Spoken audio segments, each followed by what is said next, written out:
Hi everyone, this is Helios D'Souza from Helios Fitness Training, and I have with me Mr. Aakash Ranison, who is a travel blogger and a climate change activist.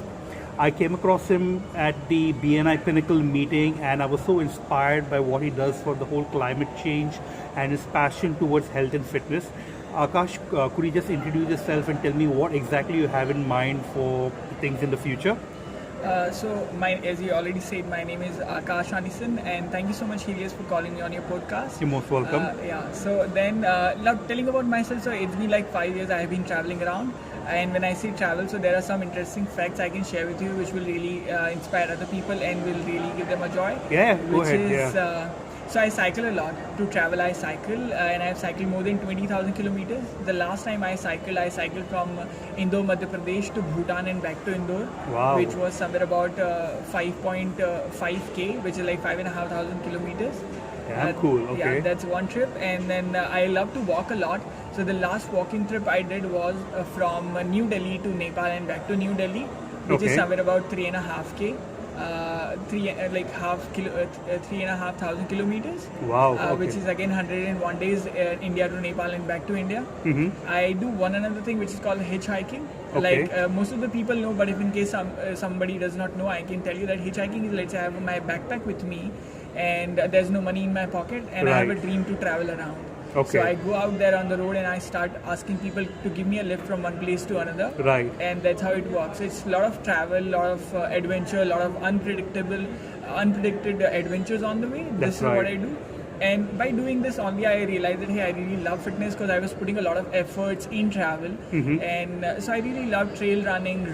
I do marathons. People from different marathon associations call me to lead the marathons as well. Okay. Right? This is one thing. I do a lot of track, which again requires a lot of fitness. Right. So this fitness for me, it's not really something which comes from outside, that I have to go to a gym or something like this. Right.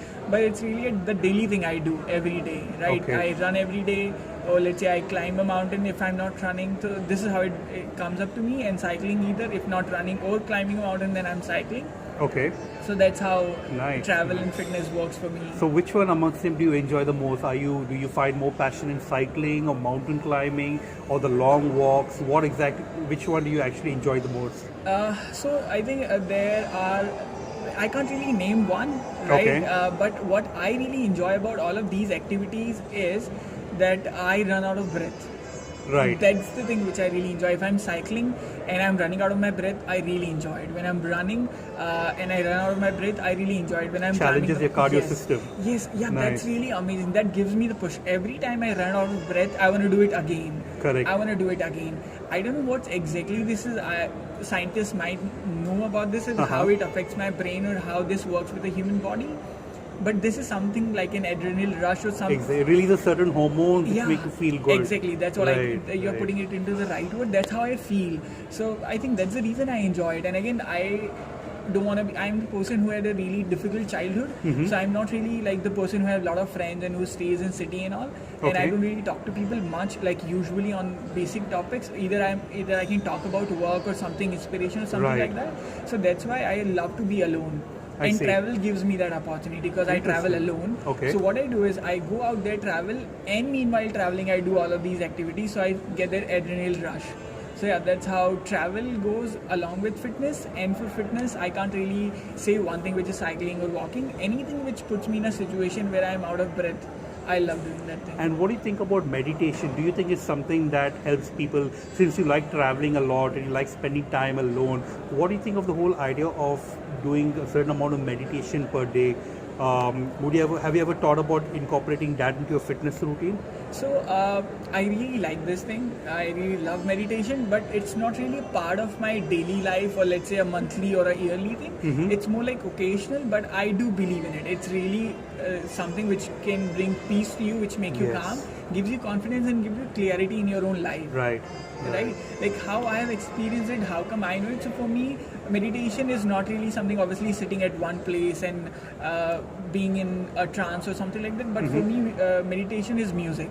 For me, meditation is literally running and cycling, because when I'm cycling and running, there's no thought in my brain. I'm empty, right? I get it. I understand what you mean. Right. Yeah. talk to someone and ask them what do they think when they are running, they don't really think anything. When they are literally into running, They're in their own zone. Yes, and they're literally into present, right? What is meditation? Is bringing you to current state, which is bringing you into present. That's right. correct. When I'm running, I'm not thinking about anything. All I see is the ground where I'm keeping my feet and where am I going, my breath. My whole concentration is on my breath. Right. When we do yoga, what do they say? Concentrate on your breathing. Exactly. That's what you do when you're running. That's when you're right. cycling, you're holding your breath, right?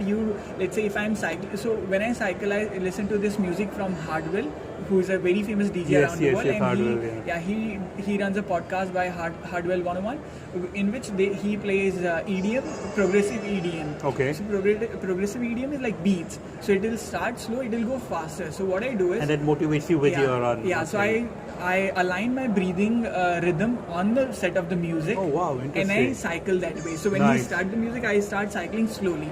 Okay. He increases the beats, I increases my speed, and then he go 1, 2, 3, go, and I cycle as fast as I can. Okay. And when he drops the beat, I be like, damn cool. That's so I come to peace again, and I sit on the saddle. Once again, I recover my breathing. I catch it back.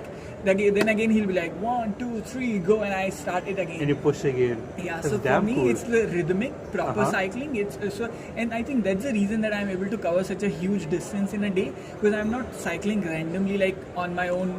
You're in your own trance, and there's something that is actually pushing you to do it. And obviously when I try to build a rhythm, I make it stronger every time. I do it again and again. If I do it with no, let's say with, I don't know how to put it properly, but with not really proper idea or like some rhythm, it will be, I think it will be difficult to do it in an absurd way. I think that's what helping me. So I totally find meditation is really something powerful for anyone who can do it, but it's just I am that soul who can't be at one place. Like I'm that to be at different place. That sort of a soul. But I'm sorry. But music is really something which gives me peace. I listen to a hell lot of music from different kinds. Okay. Talking about that specific music which is about meditation. So I really love Om Mani Padme Hum. I spend a lot of time in mountains between the Buddhist community. So that's why how I really explored this part. Okay, this music really gives me peace. Okay. There's this another guy called Krishna Das. He is really into this spiritual music. So he sings really good songs. Do you enjoy his music as well? Yeah, I love it. Like every time I wake up in the morning, this is the first thing I'll play, either Krishna Das, either I'll play Om Mani Padme Hum, or let's say even Om chanting. I really love that because that's really peaceful. So these are few things which I listen while I'm going to sleep, or as soon as I wake up. These are the first things I play for myself. So guys, that was Aakash Ranison with us, and thank you for tuning in for today's episode. Stay tuned for another episode next week on what he speaks about his diet. Looking forward to see you guys next week. Thank you.